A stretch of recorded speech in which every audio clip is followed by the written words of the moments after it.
بالنسبة لأهل عبلين إنه أتوجه في كلمة إلين، أنا بشكرهم على الثقة اللي أعطوها للجبهة أولاً، والثقة اللي أعطوها لمرشحنا للرئاسة حليفنا أبو النمر مأمون الشيخ أحمد.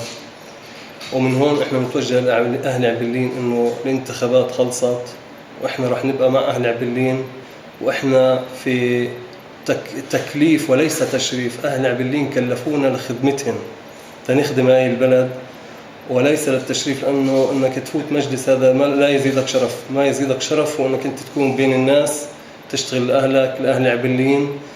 إحنا مش جايين نأذي حدا ولا نقطع رزق حدا، إحنا جايين بدنا الواحد يشتغل في حق الله زي ما بيقولوا، حق شغله.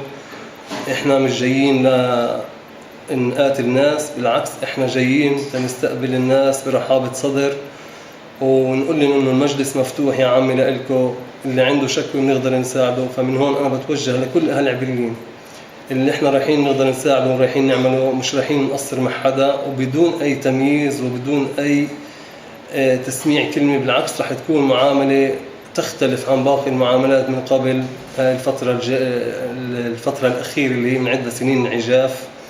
ومنقول لأهل عبلين أنتوا أهلنا ومنضل أهل، والانتخابات من ورائنا والمستقبل قدامنا ومستقبل أولادنا برقبتنا، وإحنا منعد المجلس ومصاري المجلس وأموال المجلس أمانة في رقبتنا وبرقبة حلفائنا. فشكرا لكم وبشكر أونلاين كمان مرة.